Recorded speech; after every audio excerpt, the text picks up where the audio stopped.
자, 우리가 창세기를 통해서 함께 은혜를 나누고 있는데 지금은 야곱에 관련해서 우리가 함께 말씀을 나누고 있습니다. 자, 야곱이 고향이었던 가나안 땅을 떠나서 지금 외삼촌이 있는 하란 땅까지 왔어요. 자, 하란에서 벌써 몇 년 동안을 살게 되었느냐? 거의 20년을 가까이, 이제 어떻게 보면 지금 이 시점으로 볼 때는 14년 정도를 지금 살게 되어진 상황입니다. 그동안 이제 아내도 많이 얻었고요. 그리고 자녀들도 많이 낳아서 지금 아내가 넷이나 됐고요. 그리고 자녀들이 이제 딸까지 합해서 12명까지 지금 늘어나 있는 상태입니다. 그런 가운데 아마 비록 이제 큰 대가족을 지금 이루고 있는 상황이지만 지금 만난 이 외삼촌이 굉장히 이제 뭐랄까 이기적이고 인색한, 어떻게 보면 사기꾼에 가까운 사람이에요. 그래서 14년 동안 진짜 거의 종처럼 일만 하는 그런 삶을 살았죠. 그래서 야곱이 지난주에 말씀을 보니까 이제 억울하다는 거예요. 내가 그동안 얼마나 열심히 일했는데 이제는 내가 여기서는 못 살겠다. 내가 고향으로 돌아가야 되겠습니다. 라고 이제 외삼촌한테 독립하겠습니다. 라고 이제 선포를 하게 됩니다. 자, 그때서야 외삼촌의 반응을 보니까 사실 외삼촌 입장에서 볼 때 야곱 때문에 사실 많이 부자가 됐거든요. 그러니까 보내려 하니까 아쉬운 거예요.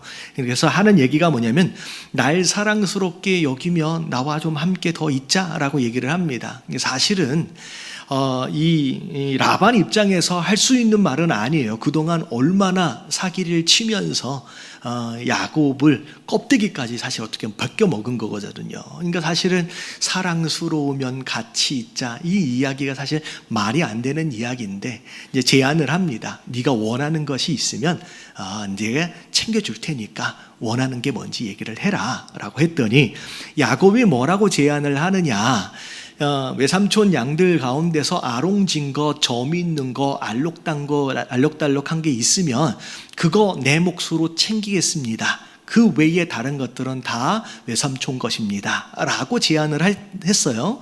그랬을 때 라반이 생각을 해보니까 별로 없거든요. 아롱진 거, 점 있는 거 별로 없으니까 뭐 해봤자 이 정도면 내가 내줄 수 있지라고 해가지고 협상이 이제 된 거예요. 그런 가운데 사실 지난주 말씀 마지막 부분을 보니까 이 라반이 얼마나 야비한지, 혹시라도 이 아롱진 거하고 이제 하얀 거하고 섞이면 혹시라도 아롱진 게 더 나올까 봐서 어떻게 해요? 야곱의 거라고 자기 것을 사흘길이나 떨어뜨려 놔서 어떻게 해서든 한 마리라도 덜 주려고 이제 수작을 부립니다. 이제 그게 이제 지난주까지 말씀이었어요. 자, 근데 오늘 말씀을 보니까 야곱이 당하고만 있지 않습니다. 자기의 몫을 더 챙겨가기 위해서 아주 재밌는 일을 벌이는데, 자, 37절서부터를 보니까 야곱이 여러 나무들을 이제 택해가지고 이렇게 벗겨내요. 근데 무늬가 생기게끔 벗겨내어져서, 그래서 양들이 개천에서 물을 먹으려고 할 때 그때 무늬가 있는 나무 가지들을 막 보여주는 거죠. 그랬더니 보여졌던 그 무늬 있는 나무를 봤던 양들이 자 어떻게 됐냐면 무슨 새끼를 낳았냐면 아롱진 거, 점 있는 새끼들을 막 낳는 거예요. 자, 심지어 41절을 보니까 튼튼한 양이 오면 그걸 보여주고 비실비실 약한 양이 오면 안 보여주는 거예요. 그러니까 아롱진 것은 전부 다 튼튼한 양이 아롱진 게 되고 비실비실 약한 것은 어떻게 돼요? 라반의 것이 이렇게 돼버리는 상황. 그래서 오늘 맨 마지막 말씀을 보니까 43절에 이에 그 사람이 야곱을 얘기하는 거예요.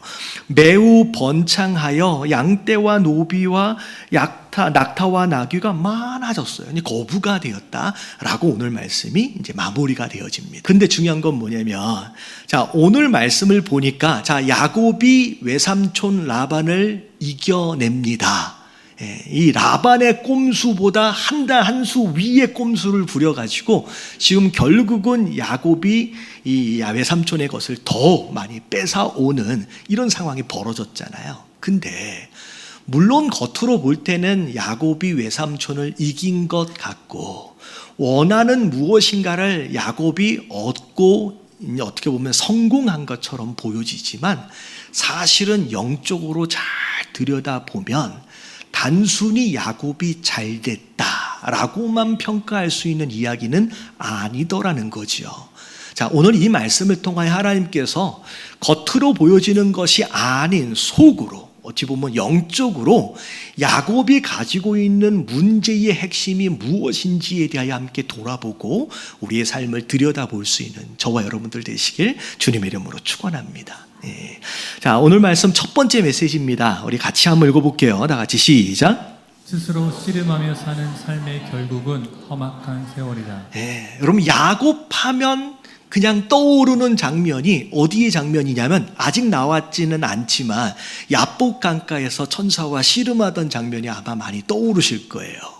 자, 사실은 야곱은 야복 강가에서만 씨름한 사람이 아니라 사실은 평생 씨름하며 살아온 사람이 바로 야곱의 삶입니다. 자, 평생 씨름했다. 자, 일단 스스로 씨름하는 삶이다라고 하는 거에 대한 정의를 좀 내려보면 이런 거예요. 원하는 그 무엇인가가 있으면 내가 열심히 일을 해서 결국은 내가 그것을 얻어내고야 맙니다. 심지어 문제가 생기면 내가 매달려서 고민하여 그걸 풀어내고 결국은 내가 풀어내고야 마는 삶. 그러니까 이게 씨름한다라고 하는 것은 어떤 의미냐면 하나님께서 역사하시는 공간이 없이 처음부터 끝까지 내가 계획하고 내가 다 풀어내는 삶이 스스로 씨름하는 삶의 정의라고 생각하시면 돼요. 사실은 그게 야곱의 삶이었어요. 이게 평생 그렇게 살아서 결국 어떻게 돼요?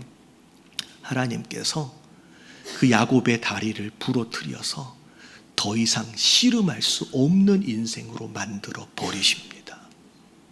이게 야곱의 삶이에요. 스스로 씨름하며 살아가는 삶. 열심히 노력해서 근면하고 성실해서 나름대로 계획을 세워서 무엇인가를 얻어가는 것 같고 문제가 생기면 애를 써서 풀어가는 것 같지만 지나면 지날수록 또 꼬이고 또 꼬이는 참 답답한 일들의 연속이 바로 씨름하는 인생의 모습이에요. 나중에 야곱이 죽기 전에 나중에 애굽으로 이민 가잖아요. 이민 가서 바로 앞에서 네 나이가 몇이냐라고 물어봤을 때 야곱이 바로 앞에서 자기 인생을 한마디로 뭐라고 얘기하느냐. 창세기 47장 9절 말씀 읽어볼게요. 다 같이 시작. 야곱이 바로에게 아뢰되 내 나그네의 길의 세월은 130년이니이다. 내 나이가 얼마 못 되니 우리 조상의 나그네 길의 연주에 30년이나 살고 나서 자기 인생을 정리하는데 내 인생은 한마디로 어떤 세월이었다? 험악한 세월이었대요. 스스로 혼자 씨름하며 사는 인생의 결론은 여러분 험악한 세월이에요. 근데 중요한 거 특별히 오늘 말씀에서 우리가 알아야 될 게 뭐냐면 스스로 씨름하는 자들이 갖는 공통적인 착각들이 있어요. 씨름하며 사는 인생들, 나름 무엇인가를 얻어왔기 때문에 나는 씨름을 잘 한다라고 믿습니다. 그래서 내가 무엇인가를 얻었다라고 했을 때 누가 열심히 했기 때문에 얻은 거예요? 내가 열심히 했기 때문에 얻은 거예요. 어떤 문제를 해결했어요. 그러면 갖는 착각이 뭐냐면 내가 그래도 지혜로웠기 때문에 이 문제를 해결했다라고 하는 착각에 빠지는 거예요. 잘 생각해 보세요. 오늘 말씀을 보시면 과연 야곱이 그동안 씨름들을 잘 했기 때문에 여기까지 왔고 여기까지 부자가 됐냐는 거죠.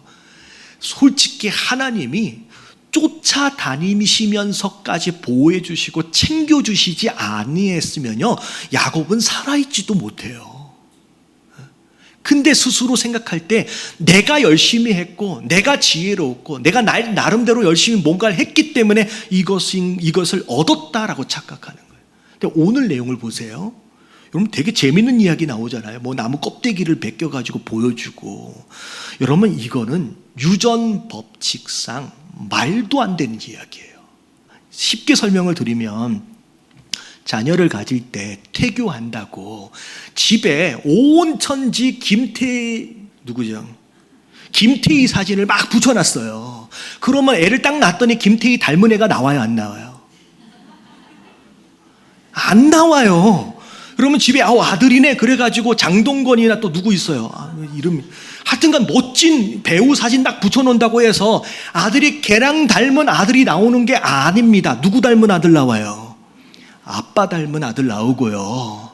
죄송하지만 아빠 닮은 딸이 또 나와요.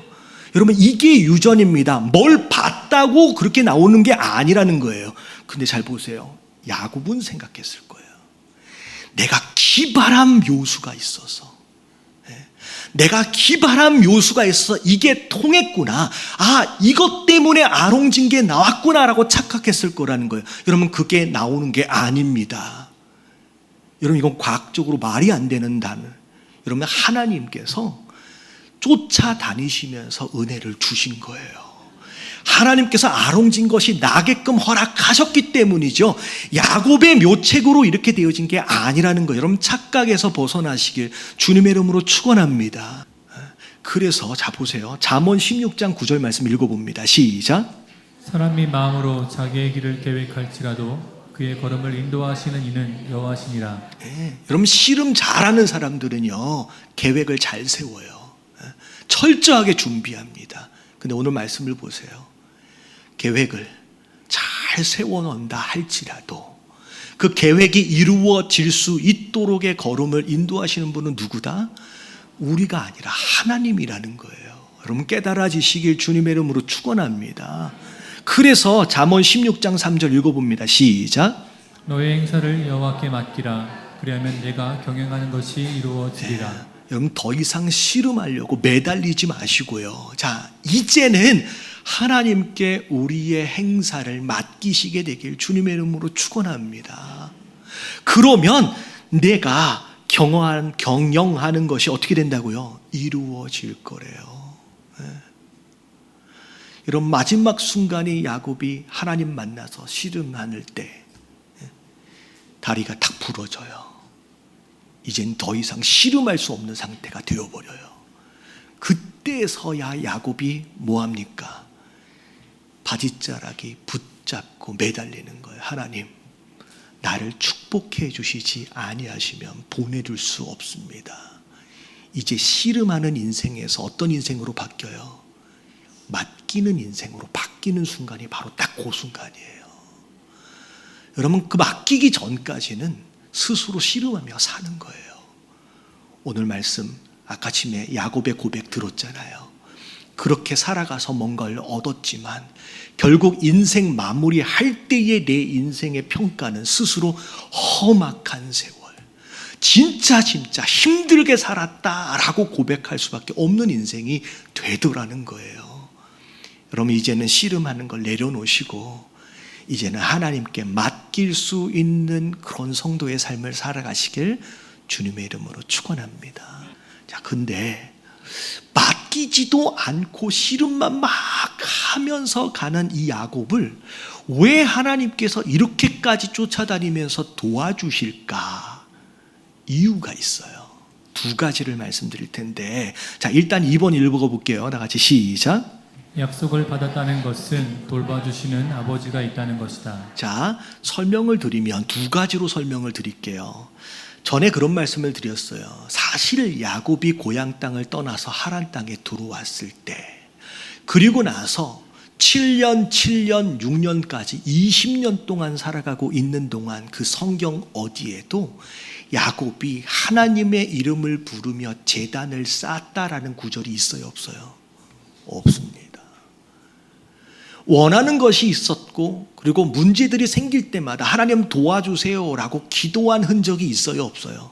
없어요. 20년 동안 단 한 번도 나오지 않습니다. 사실은 아브람도 마찬가지고 이삭도 마찬가지고 사실 어디를 가든지 중요한 어떤 장소로 오면 반드시 제단을 쌓았어요. 그리고 하나님의 이름을 부릅니다. 그리고 거기서 약속을 받아요. 근데 이 이방 땅까지 하란 땅까지 와서 20년을 살면서 그야말로 단 한 번도 제단을 쌓은 적이 없고요. 하나님 앞에 하나님 도와달라고 간구해 본 적이 없어요. 그야말로 내가 내 인생을 스스로 책임지며 살아왔던 인생이 야곱이에요. 그럼에도 불구하고 왜 하나님께서 야곱을 도와주실까? 기도하지도 않는데 도와달라고 간구하지도 않는데 왜 도와주실까? 첫 번째 이유는 명확한 거예요. 같이 읽어볼게요. 다 같이 시작. 그렇게 하시기로 약속하셨다. 야곱이 잘하고 못하고를 떠나서 하나님이 야곱한테 그렇게 해줄게라고 약속하셨어요. 여러분 이게 그 무엇보다도 중요합니다. 자, 언제 약속하셨어요? 20년 전 고향 땅을 떠나서 정말로 분노한 에서를 피해서 떠나는 딱 그 길 위에서 돌베개 베고 잘 때 어떻게 해서 하나님 나타나 주셨어요. 그리고 사닥다리 위에 천사들이 오르락 내리락 하는 걸 보여주시면서 하셨던 약속이 창세기 28장 13절부터 15절까지 같이 한번 읽어볼게요. 시작. 또 본즉 여호와께서 그 위에 서서 이르시되 나는 여호와니 너의 조부 아브라함의 하나님이요 이삭의 하나님이라. 내가 누워있는 땅을 내가 너와 내 자손에게 주리니 내 자손이 땅의 티끌같이 되어 내가 서쪽과 동쪽과 북쪽과 남쪽으로 퍼져나갈지며 땅의 모든 족속이 너와 내 자손으로 말미암아 복을 받으리라. 내가 너와 함께 있어 내가 어디로 가든지 너를 지키며 너를 이끌어 이 땅으로 돌아오게 할지라. 내가 내게 허락한 것을 다 이루기까지 너를 떠나지 아니하리라 하신지라. 하나님이 누구에게 하신 약속이에요? 야곱에게 이 약속을 하셨어요. 내가 어디를 가든지 너를 절대 떠나지 않을 거야 라고 하신 약속을 야곱에게 주신 거예요. 여러분 하나님은 약속을 이루시는 분이신 줄로 믿습니다. 여러분 하나님은요 그분이 하신 약속을 반드시 이루는 거예요. 그래서 성경은요 구약과 신약으로 나눠지잖아요. 여러분 구약과 신약의 의미가 뭐냐면 구약은 예전에 하신 약속이고 신약은 새롭게 하신 약속이에요. 그래서 구약에 나와 있는 모든 약속이 신약에 다 이루어졌고요. 신약에 하신 모든 약속이 신약과 더불어 지금 이루어지고 있는 것을 우리가 보고 있는 거예요. 여러분 하나님은요 약속하시는 분이고 하나님은 그 약속을 다 이루어 가시는 분이에요. 근데 중요한 건 뭐냐면 우리가 하나님께로부터 약속을 받았다는 얘기는 단순한 계약 관계 안에 들어갔다는 얘기가 아니라 그 순간서부터 하나님께서 우리를 돌보시는 아버지가 되셨다라고 하는 걸 의미하는 거예요. 그래서 우리가 기도할 때 뭐라고 기도해요? 하늘에 계신 우리 아버지에게 기도하는 거예요. 여러분 이게 신앙이에요. 내가 얼만큼 하나님 앞에 뭘 드리면 하나님이 이만큼 채워주시고가 아니에요. 그분과 우리의 관계는 부모와 자녀와의 관계예요. 우리가 하나님 앞에 기도하는 건 이런 계약 관계 안에서의 기도가 아니라 아버지에게 올려드리는 기도인 줄로 믿습니다. 그 관계 안으로 들어갔다는 얘기예요. 그래서 약속을 받은 이스라엘 백성들을 향하여 하나님께서 뭐라고 부르시냐면 시편 2편 7절부터 8절까지 말씀 읽어볼게요. 시작. 내가 여호와의 명령을 전하노라. 여호와께서 내게 이르시되 너는 내 아들이라. 오늘 내가 너를 낳았도다. 내게 구하라. 내가 이방 나라를 내 유업으로 주리니 내 소유가 땅끝까지 이르리라. 하나님의 약속을 받은 이스라엘 백성들을 향하여 하나님 뭐라고 부르세요? 너는 내 아들이라고 부르시는 거예요. 그분이 우리 아버지 되어 주시겠다라고 약속하시는 거예요. 내가 너를 오늘 낳았다라고 말씀하시는 거예요. 여러분 이게 하나님의 은혜인 줄로 믿습니다. 약속을 주시는 순간 하나님께서 야곱에게 내가 네 아버지가 되어줄게. 잘하면 참 좋겠지만 잘 못하더라도 난 널 포기하지 않는다는 거예요. 끝까지 내가 쫓아가면서까지 내가 보호해주고 지켜주겠다고 약속하시는 거예요. 그걸 이루시는 거예요. 여러분 그 은혜가 우리 안에 있는 줄로 믿습니다. 여러분 그 은혜를 우리가 어떻게 얻었어요? 여러분 우리가 이렇게 얻었어요. 요한복음 1장 12절 13절 다 같이 시작. 영접하는 자 곧 그 이름을 믿는 자들에게는 하나님의 자녀가 되는 권세를 주셨으니 이는 혈통으로나 육정으로나 사람의 뜻으로나 하지 아니하고 오직 하나님으로부터 난 자들이니라. 여러분 믿고 우리가 구원을 받았다, 영접했다라고 하는 거, 여러분 구원이라는 것은 결국 하나님이 우리의 아버지가 되어 주신 거라는 거예요. 누구에서부터 났어요? 오직 하나님께로부터 난 자들. 옆에 계신 분들에게 인사 좀 해주세요. 하나님은 우리의 아버지가 되십니다. 여러분, 종교와 신앙의 가장 큰 차이는 관계성이에요. 우리가 하나님 앞에 이러저러한 것들을 했다 하여 하나님께서 그만큼 우리에게 보상으로 주시는 게 아니라 우리가 영접하는 순간, 우리가 믿는 순간 그분이 우리의 아버지가 되어 주시는 것이고, 내가 비록 부족하고 연약하고 쓰러져 있더라도 그 순간까지 찾아오셔가지고 돌봐주시고 위로하시고 복 주시는 바로 그 아버지를 경험하는 거, 여러분 이게 신앙인 줄로 믿습니다. 왜 야곱이 예배도 제대로 잘 드리지도 않고 기도도 제대로 하지도 않는 모습임에도 불구하고 왜 이렇게까지 복을 주시느냐? 딱 첫 번째 하나는 하나님이 야곱의 아버지가 되셨어요. 여러분, 그 은혜 가운데 우리가 있음을 기억하시길 주님의 이름으로 축원합니다. 우리가 말 안 듣고 속색인다 하여서 그분과 우리의 관계가 끊어지는 건 아니에요. 여러분, 그렇다고 막 사지 마시기 주님의 이름으로 축원합니다. 여러분, 우리가 자녀 되었으면 가능하면 그렇잖아요. 부모님 마음 아프게 해드리지 않고 기쁨을 주는 자녀가 되어지는 게 좋거든요. 할렐루야. 그래서 첫 번째는 약속을 받았어요. 그 순간 하나님이 야곱의 아버지가 되어 주신 거예요. 그래서 쫓아다니면서 복을 주신 거예요. 근데 두 번째 이유가 뭐냐면, 자, 2번 읽어볼게요. 시작. 겸손하게 하나님의 도우심을 인정하고 드러내는 삶. 제가 지난주 본문 말씀을 보면서 말씀을 준비하는 가운데 본문 안에서 참 감동이 되어지는 구절이 있더라고요. 사실 야곱이 하란에 와서 라반 외삼촌 집에 왔을 때 사실 외삼촌은 그렇게 부유한 상태가 아니었습니다. 근데 야곱이 오고 나서 부유해졌거든요. 근데 이 라반이, 외삼촌 라반이 야곱에게 한 이야기를 보면, 이게 창세기 30장 27절 지난주 본문이었어요. 같이 한번 읽어볼게요. 시작. 라반이 그에게 이르되 여호와께서 너로 말미암아 내게 복 주신 줄을 내가 깨달았다. 저기까지요. 내가 복을 받았다라는 걸 인정하는 거예요. 근데 너 때문에 복을 받았다라고 인정을 하면서도 그 복은 누가 주신 것이다? 하나님이 주셨다라고 라반의 입으로 고백합니다. 다시 말하면 내가 신앙생활을 하는 모습을 통하여 제3자 누군가가 야, 널 보니까 하나님께서 너를 통하여 복이 흘러가는 게 보인다라고 얘기해 주는 거예요. 여러분, 그런 삶을 사시길 주님의 이름으로 축원합니다. 그렇잖아요. 신앙생활 하고 있는데 야, 넌 믿는 애가 왜 그러냐? 라고 하는 얘기는 듣지 마시길 주님의 이름으로 축원합니다.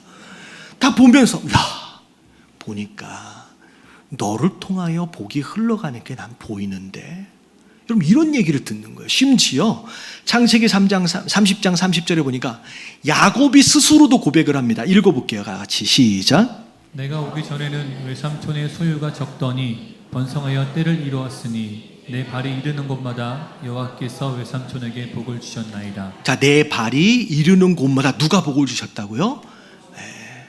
그나마라도 그렇게 열심히 신앙생활을 한 것 같지는 않아 보인다라고 할지라도 무엇인가가 이루어졌을 때 이거 하나님이 해주신 거야 라고 하나님께 영광을 돌릴 줄 아는 거, 그나마 이게 참 멋진 삶이 아닌가라는 생각을 해봅니다.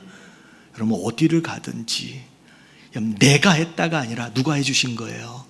하나님이 해주셨어요 라고 하나님을 드러낼 줄 알고 그것으로 말미암아 어디를 가든지 나는 너를 보니까 하나님이 복 주시는 게 보여 라고 하는 그 이야기를 들으시면서 살아가는, 여러분 그게 삶이 전도가 되는 거예요. 여러분, 그런 삶을 살아가시는 저와 여러분들 되시길 주님의 이름으로 축원합니다.